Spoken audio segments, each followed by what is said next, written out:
What's up guys, welcome back to another video. I hope you're all doing well today and welcome to Sierra Lakes. This is L21's newest creation and it's a little bit of enduro, a little bit traily.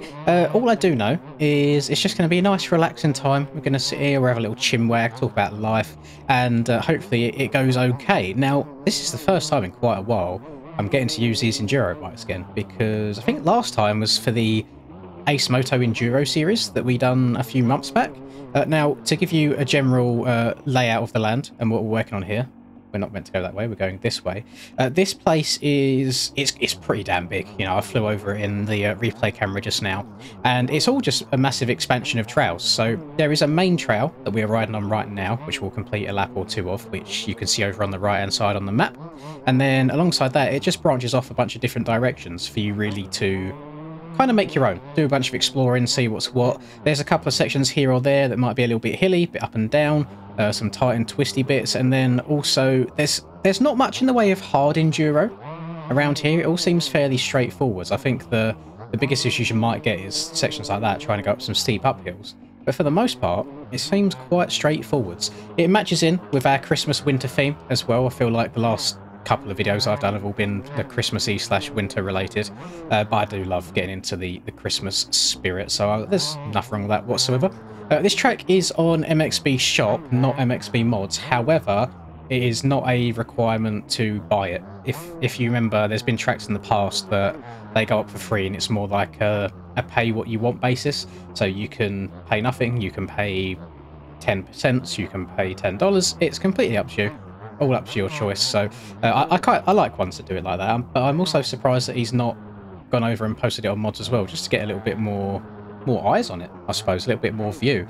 Now, what I will say, in my little fly around, bear in mind I have not seen every single inch of this place yet, I'm discovering it with you as I'm riding around here. I wish there was a little bit more hard stuff in terms of just like a little rock section, maybe a couple extra logs here and there. Because from what I've seen, there's the occasional like wooden, I guess, plank or log to jump off of, but nothing really in terms of like hard difficulty.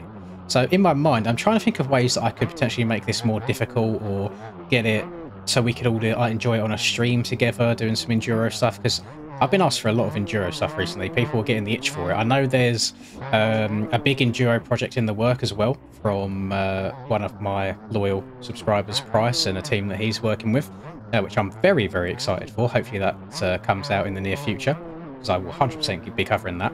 But I think a way that we could make this, I guess, a little bit more raceable for us, if we was to do it in like a public lobby, would be to crank the road up like a lot. I'm talking maybe like, bear in mind, if I don't know how many people you're allowed on here. If it's 40, then W. Imagine 40 people with something like 3 times the road going on. I feel like that would be pretty insane, especially once you've done a couple of laps. Oh, so there you go. We've got stuff like this, little brap, little up and over that log section there, and then outside of that, there's not too much really to challenge you. So it's definitely something to hop on if you just want to chill out and ride. To be fair, I could see people enjoying this if they have like VR, for example. You could probably immerse yourself in it a little bit. Just completely missed that one. Oh my god, what an L gamer. And in regards to VR, again, something else that people have asked me about a few times now. If I already had a headset, then yeah, sure. But VR stuff, it's not cheap. You know, you're looking at a couple hundred. And for the sake of 1 or 2 YouTube videos using it, I don't know if I can justify that, unfortunately. So probably not anytime soon, at least. But maybe one day. I mean, never say never. Justin Bieber, he was correct all along. Never say never. There's always a chance. For all of you passionate gamers, you can now get 20% off all G Fuel products worldwide by using code LINS at checkout. And for any of you motorheads looking for some new drip or apparel, use code MXPR_LINS15 fxrracing.eu to get 15% off. All links and codes are in the description down below. Enjoy the video and drop a cheeky little like and subscribe. What I have got my eyes set on though is on a stream the other night, me and Charlie were talking about Anaheim 1 this year, and I think we're like quite set in stone now that we do want to go to Anaheim in 2025. I think it'll be really, really fun. We've already done a little bit of research about like the place that I'd want to stay that's kind of walking distance to the stadium, how long we want to stay for, and it's definitely doable. I think for something like 4 or 5 days for us both, for flights, accommodation, obviously you like tickets into the stadium itself. You're going to want to pay for like food and this, that, and the other. You're probably looking at maybe 3,000 each, which it sounds like a lot, but for something that you kind of want to do once in your lifetime before you're not able to anymore, I feel like it could definitely be worth it. And in case you're being like, where is this guy going? We're mixing up now. We're finding our own trail at this point. That's exactly what this track is for, is to discover and go here, there, and everywhere. So, Anaheim 2025. You may well see a couple more donator funds out of me before then, because 3,000 it is a lot of money. I'm not under any illusion that that's not cheap by any means.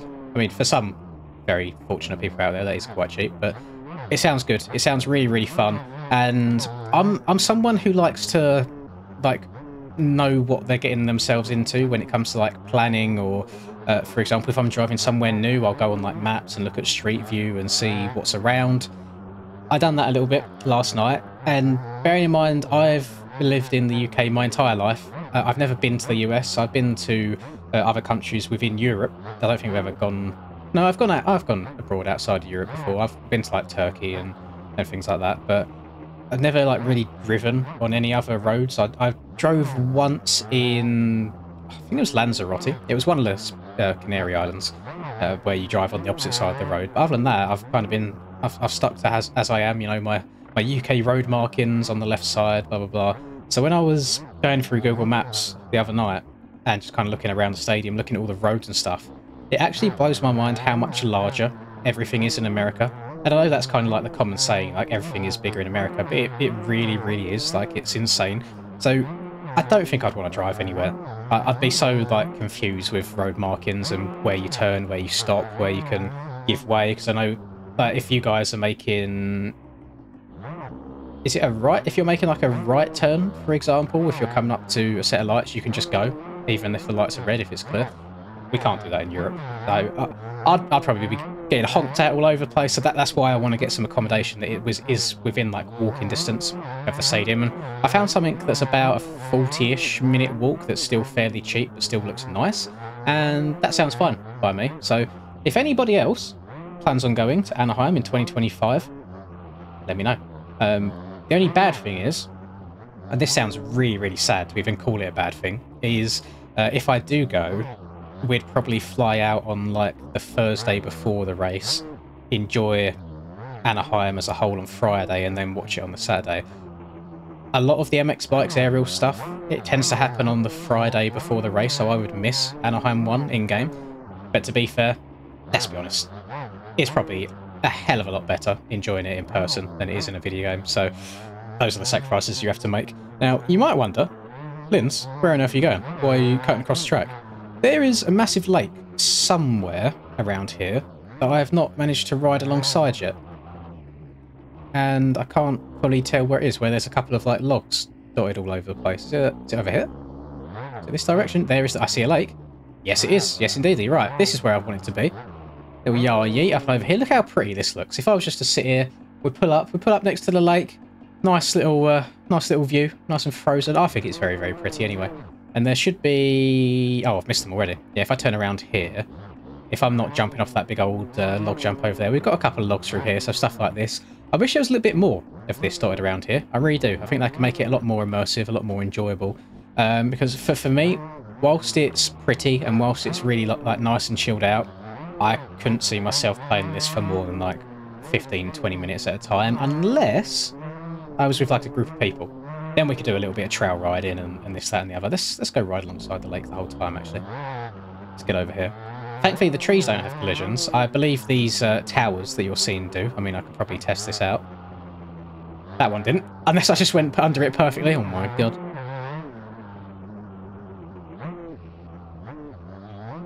And I'm guessing this is also meant to be ridden in both directions. I don't think there's like set rules as such about which way you are meant to go. It's just kind of, you know, find your way, see what you can find to do. And that's, I feel like that's something that I always struggle with, is that like creativity and letting your imagination go, which is why I haven't had like a Sliders video in probably like over a week or so now. It's because I just can't think of what else to do on it. Even though like you've got these massive, expansive like mountain ranges, trying to think of content is actually really, really difficult when it's a game with not a whole lot of point or direction to it. It is meant to be a sandbox, which so is this, but I'm thankful that he has laid out at least like some sort of a map for me, so I'm not going in completely blind. Like we are being guided and our hands being held in some way. So I done one lap of the proper track. It took me just over 4 minutes.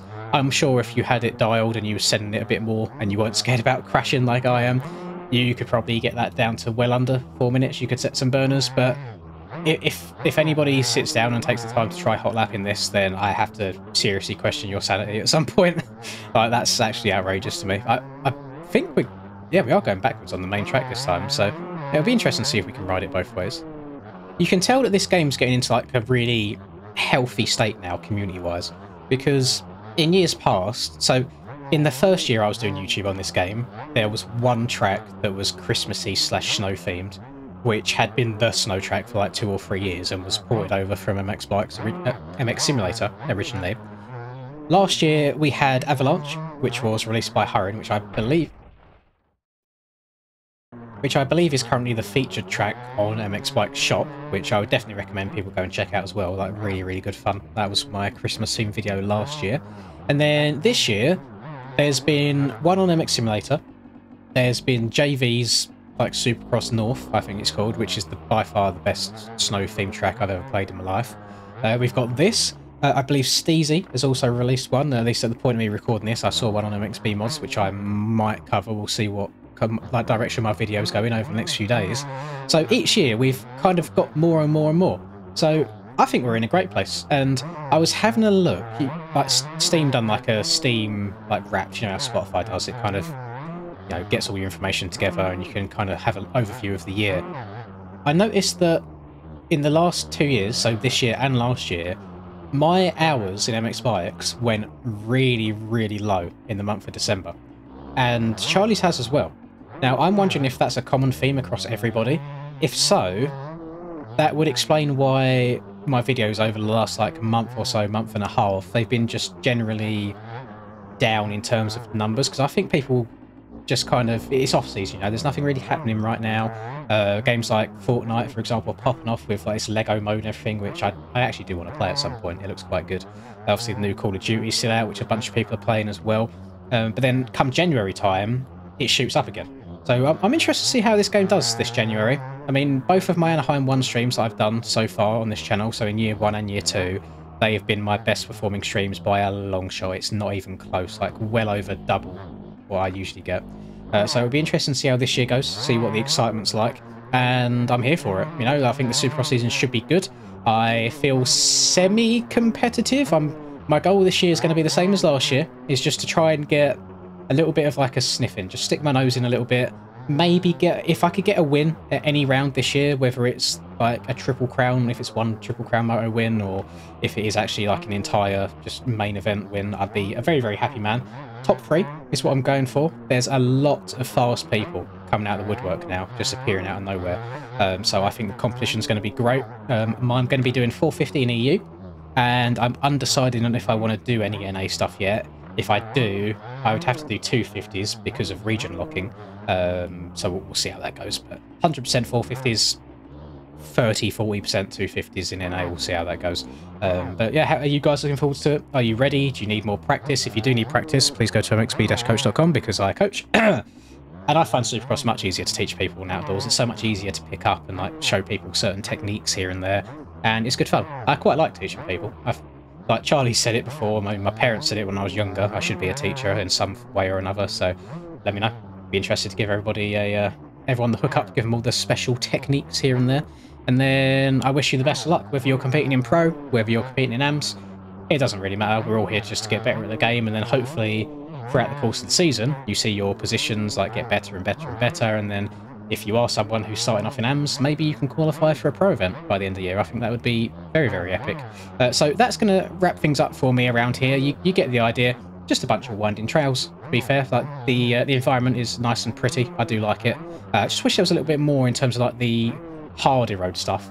And I know that's probably not the idea of this map. The idea is to be chilled out trails and like just go here, there, and everywhere and find your way around. But it might be nice to just have some difficulty in like rock garden and stuff, and then if you don't want to hit that, just a path around the outside of it, so you can go around it if you want to. That's That's my only feedback I have on this. But I hope you've enjoyed this video, and I have no idea what day exactly this is being posted. It might even be Christmas Day. I've got no clue. But again, wishing you all the happiest of holidays. Hope everyone is well. Hope you're enjoying yourself and having some good time off. And if you enjoyed this, please do drop a like, subscribe to the channel if you're new, all that good stuff. And have a lovely rest of the day, wherever you're up to. I will catch you all in the next video. Peace.